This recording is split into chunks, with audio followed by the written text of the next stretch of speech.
जोड़कर शब्द और वाक्यों के पठन पर काम करते हैं। वहीं व्यवस्थित तरीके से डिकोडिंग सिखाने की प्रक्रिया में पहले हम ऐसे वर्णों और अक्षरों के समूह सिखाते हैं जिनसे बहुत सारे शब्द बन सके। फिर बच्चों के साथ शब्द पठन का अभ्यास किया जाता है। इसके बाद इसी प्रक्रिया को नए वर्ण अक्षरों के समूहों के साथ दोहराया जाता है।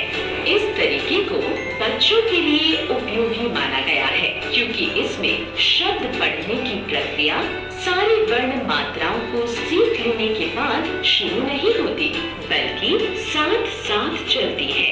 इससे बच्चे डिकोडिंग सीखने की प्रक्रिया से शुरुआत से ही अर्थपूर्ण तरीके से जुड़ जाते हैं।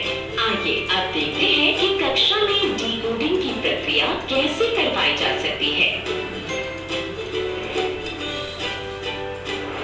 पहले मैं बच्चों को एक शब्द देती हूँ और मौखिक रूप से उस शब्द की ध्वनियों के तोड़ने और जोड़ने का अभ्यास कराती हूँ।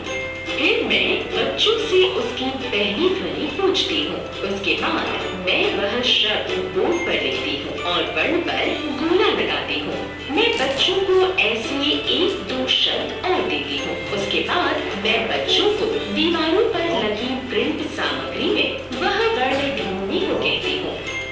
फिर मैं बच्चों को हवा में वर्ण बनाकर दिखाती हूँ। खुद कर दिखाने के बाद मैं उन्हें भी हवा में वर्ण बनाने को कहती हूँ। इसी तरह मैं उन्हें वह वर्ण अपनी हथेली पर लिखने को भी कहती हूँ। इस प्रक्रिया के हर चरण में मैं बच्चों को अभ्यास के पर्याप्त मौके देती हूँ ताकि उनकी समझ पुख्ता हो सके। इस सब के बाद अंत में मैं बच्चों को नोटबुक में वर्ण लिखने का अभ्यास करने को कहती हूँ। वर्ण पहचानने के बाद मैं कक्षा में अक्षर पहचान पर काम करती हूँ। अक्षर पर कार्य करने के लिए मैं पहले सिखाए गए वर्णों के साथ मात्रा लगाकर ग्रिड बनाती हूँ। इन्हें मैं 2 से 3 बार बोलती हूँ और बच्चे मेरे पीछे पीछे बोलते हैं, जैसे ग, गा, ल, ला, न, ना। फिर मैं बच्चों को जोड़ों या समूहों में बांटती हूँ और बच्चों को ग्रिड देखकर पढ़ने को कहती हूँ। अगर बच्चे कभी गलती करते हैं तो मैं उसे सुधारने में उनकी मदद करती हूँ। इसके बाद मैं उनके साथ अक्षर पहचान की खेल गतिविधियाँ करवाती हूँ और अंत में इससे संबंधित लेखन कार्य करवाती हूँ।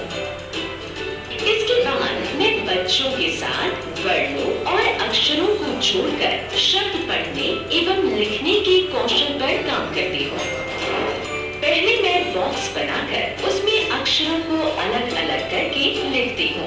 उसके सामने एक और बॉक्स बनाती हूँ जिसमें मैं अक्षरों को जोड़कर शब्द बनाकर लिखती हूँ। फिर मैं बच्चों को दिए गए शब्दों को पहले अक्षर दर अक्षर पढ़ने को कहती हूँ और फिर जोड़कर शब्द की तरह पढ़ने को कहती हूँ, जैसे ना, ला, नाला।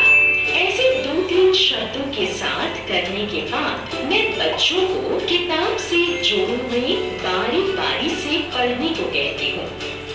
अंत में मैं बच्चों को इससे संबंधित लेखन के अभ्यास देती हूँ।